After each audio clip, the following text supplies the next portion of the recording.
No capítulo 16 do Evangelho de Mateus, nós temos 28 versículos e 5 temas aparecem. O primeiro deles, ele fala sobre sinais, ou seja, os fariseus, os saduceus pedem um sinal. Se aproximam de Jesus e capciosamente pede a ele um sinal. Onde eles mesmos dizem, e Cristo repreende, dizendo que sabiam discernir em relação ao tempo. Haverá tempo bom, o céu está avermelhado, pela manhã vai haver tempestade, porque o céu está com vermelho sombrio. E ele diz, vocês sabem discernir o aspecto do céu e não conseguem discernir o aspecto dos tempos ou dos acontecimentos proféticos? E ele mais uma vez afirma de que nenhum sinal seria dado a não ser do profeta Jonas, ou representando a morte, de Cristo. Na sequência, o próximo tema, que vai do versículo 5 até o versículo 12, fala sobre o fermento dos fariseus. Jesus aconselha os discípulos a cautelarem do fermento dos fariseus. Eles estavam entendendo no contexto literal, por isso que é importante estar atento à linguagem bíblica, falando de pão, de fermento. E Cristo explica no versículo 12, dizendo, então entenderam que não lhes dissera que se acautelasse do fermento de pães, mas do que mesmo? Da doutrina dos fariseus e dos saduceus. Essa aí é um louvor recente, falando do evangelho de fariseus. E Cristo até tem uma mensagem falando justamente sobre isso. Ai de vós, escribas e fariseus, hipócritas, porque falam, mas não vivem. Próximo tema em destaque é a confissão de Pedro, e vem como uma pergunta, onde diz que indo Jesus para os lados de Cesareia, de Filipe, perguntou aos seus discípulos, quem diz o povo ser o Filho do Homem? Então havia muitas vozes, a fama de Cristo se espalhava cada vez mais, e eles responderam, uns dizem João Batista, outros Elias, e outros, quem sabe Jeremias, ou algum dos profetas. Mas Cristo lhe é incisivo, mas vocês...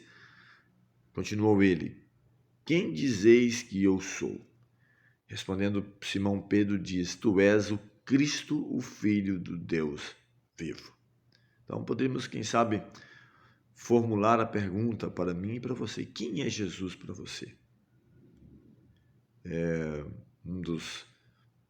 mais um dos grandes, dos sábios, dos profetas, ou ele é o Cristo, o Redentor, o Salvador, o Messias, o Senhor Justiça Nossa, aquele que nos redimiu, aquele que nos lavou em seu sangue e nos dá o privilégio, a oportunidade de salvação a cada dia. Avançando ainda para o quarto assunto que se destaca no capítulo, Jesus ele prediz a sua morte e ressurreição. Então, mais uma vez, ele está dia a dia, momento a momento, dentro das suas palavras, criando um clima, mostrando que a sua vida era o cumprimento da profecia do Antigo Testamento, dos profetas que falavam de onde ele nasceria, a vida que ele viveria, a morte que ele sofreria, para que ele se preparasse, porque Cristo sabia que a provação para os discípulos seria grande. E fechando, o último tópico do capítulo fala sobre que o discípulo de Cristo deve levar a sua cruz. Cada um deve levar a sua própria cruz. Ele fala a partir do versículo 24, então disse Jesus a seus discípulos, se alguém quer vir após mim, a si mesmo se negue, tome a sua cruz e siga-me. Então eu preciso um negar contínuo de mim mesmo, dos meus desejos próprios, dos seus. Porquanto quem quiser salvar a sua vida, perdê-la-á. E quem perder a vida por minha causa, achá-la. Verso 26 ainda diz, pois, que aproveitará o homem se ganhar o mundo inteiro e perder a sua alma? Ou o que dará o homem em troca de sua alma? Porque o Filho do Homem há de vir na glória de seu Pai com os seus anjos, e então retribuirá a cada um conforme as suas obras. É importante frisar de que nós somos salvos pela graça. Em Efésios fala sobre isso. Pela graça sois salvos, mediante a fé, não vem de vós, é dom de Deus, não vem de obras para ninguém se glorie. Mas ele diz que nós somos salvos pela graça, mas julgados pelas nossas obras.